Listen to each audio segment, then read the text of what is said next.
going to demo the cutting for the S unit, which has been placed into our bag 2. And for our S unit, on our instructions here, we have our background, which is B3, and our spike fabric, which is A6, and I've pulled those out. Many times what I do when I'm cutting out fabric, rather than trying to find my place back in the instructions and where I'm at, I will actually write out the cutting information on a separate sheet of paper that's easier for me to follow. You may find that works for you, especially if there's a lot of detailed cut. So I have B3, and I know on my instructions that I've written out, I need to cut 2 5 by 42 inch strips.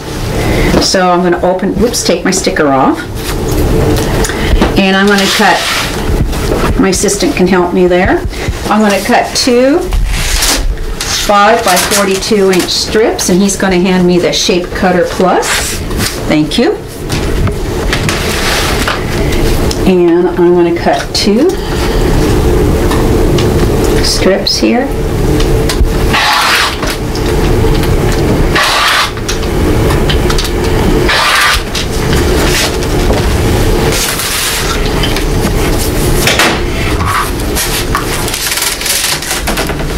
And we'll put our fabric away real quick, like, and get our sticker back on. Try to always get your sticker back on right away. You label your fabric properly. Now we're going to again open these up so they're right side up. Put them on top of each other.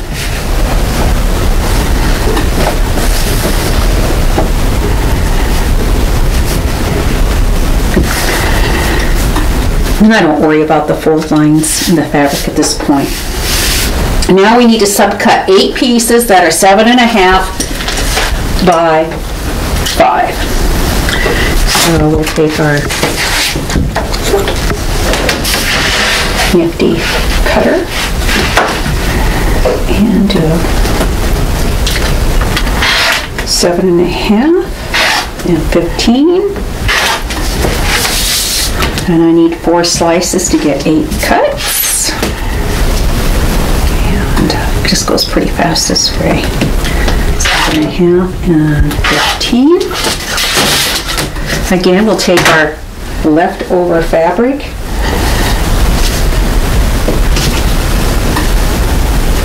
put it in our extra bag,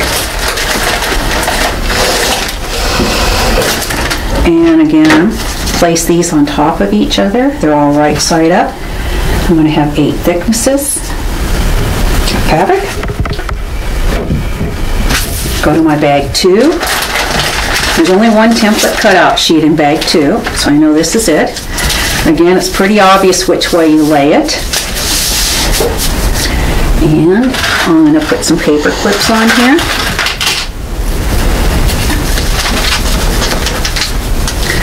And sometimes when you're cutting out your papers and there's a lot of templates and you're getting confused, what I did, and it may not be noticeable on here, but as I'm cutting things out, I actually wrote bag 2 on here so I would not get confused as to which bag it went into. And so there's little tricks like that that can help you keep organized, make sure that the papers get in the proper bags. And after we've paper clipped everything here, smash it down. And again, we are going to go through and cut on the dark cutting lines. It says cut line, and cut line 1 is here, so I'm just going to move it around like that. And it says cut line 1. So again, we go through the cutting process. You can see I slipped a little bit there. Nothing to worry about. The pieces are oversized and you'll be just fine. So we do that. Now on this unit, there is a section 9 and a section 1.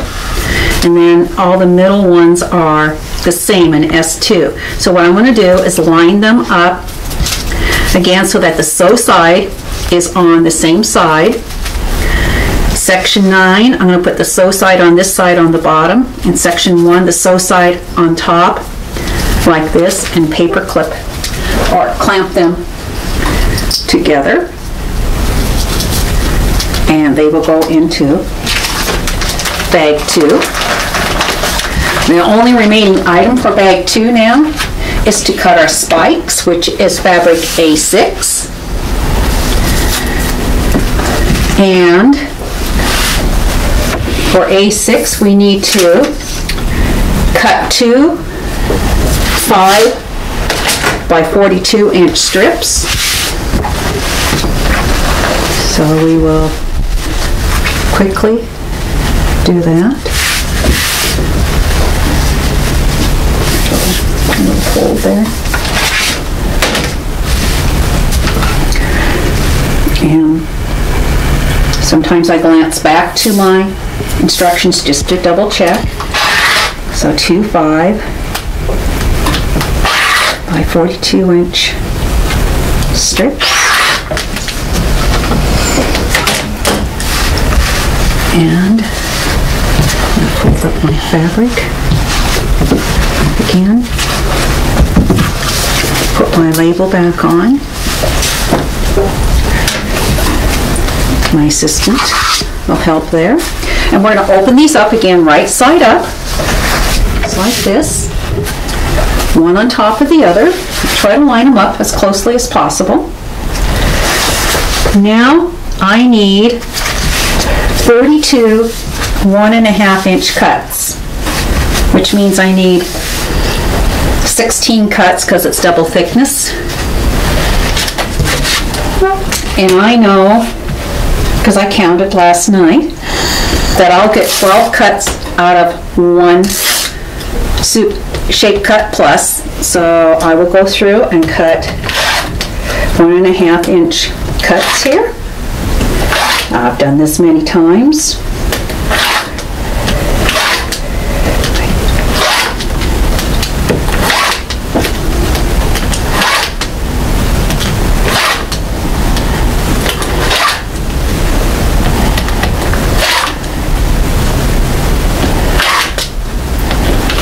I know that's 12 cuts. Oops. So I need 4 more cuts. Okay. So I know that takes me up to 3, 4. So we've got a nice piece of leftover fabric that we're going to put in our extra fabric bag. Now, there's no sew side one or the other. They're just complete rectangles here, so I'm just going to stack them one on top of the other. And there's 32 of them.